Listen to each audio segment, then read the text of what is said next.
सुआंडो को स्वाधीनतार पूर्व कथा तो कहबी स्वाधीनता पर सरकार गठन होगा पर जिते मुख्यमंत्री अच्छा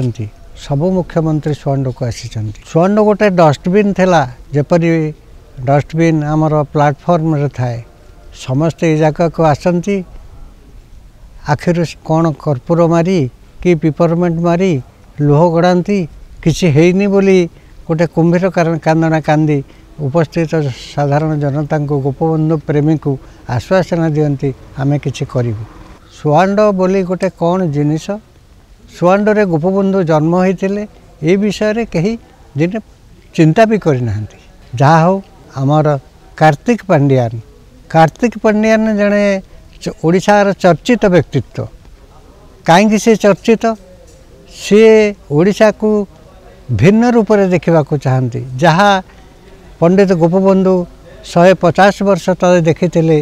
जे आम बंची बेले ओडिशा को जो अवस्था देखु मला बेल को भिन्न रूप से देखू वास्तव में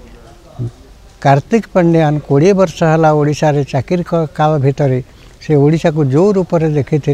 तांकर शेष जीवन को ओडिशा को भिन्न रूप से देखबार गोटे प्रयास आरंभ करिसेंती से ओडियावासी पाखरे उत्कलीय पाखरे से धन्यवाद पात्र ये जो सुआंडोर विकास पाई कार्तिक पांड्यान 16 थर सुआंडो आसी बार बार आसी पैंट सार्ट पिंधिक आसती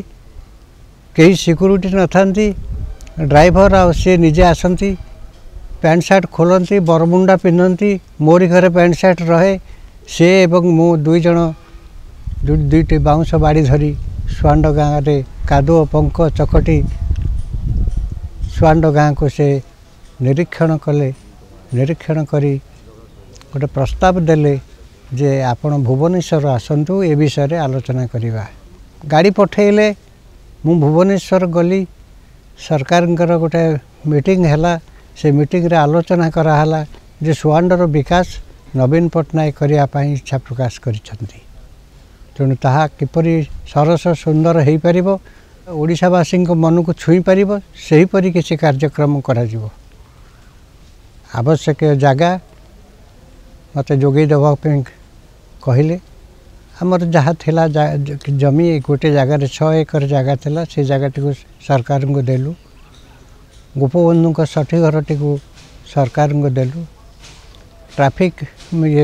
पार्किंग स्थल 50 डिसमिल जमी जोगे देलु ये सब हो सारा पर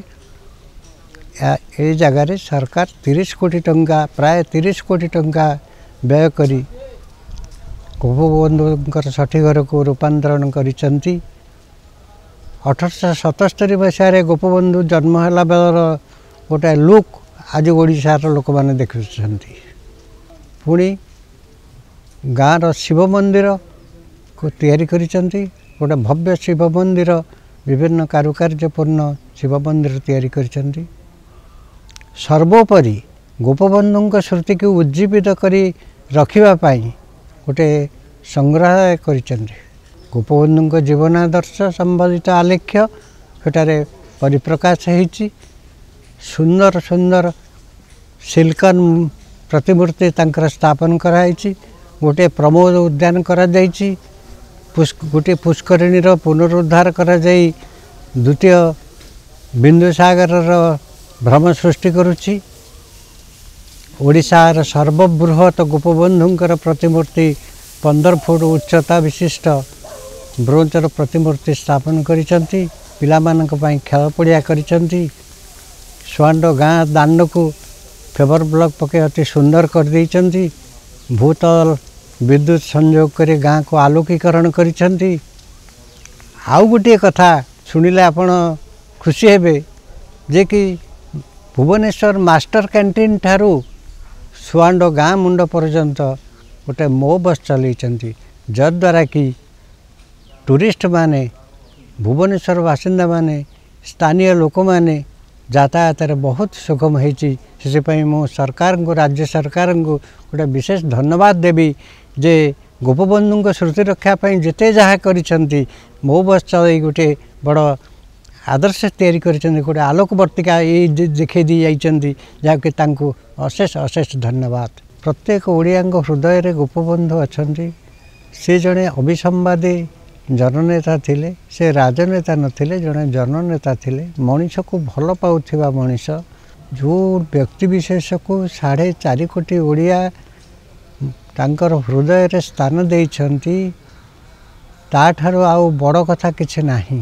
पुण्यत गोपबंधु कहिथिले करपूर उड़ी कोना थिले पड़ी कोना रखी थाए कर्पूर श्रुति कोना जाई नाश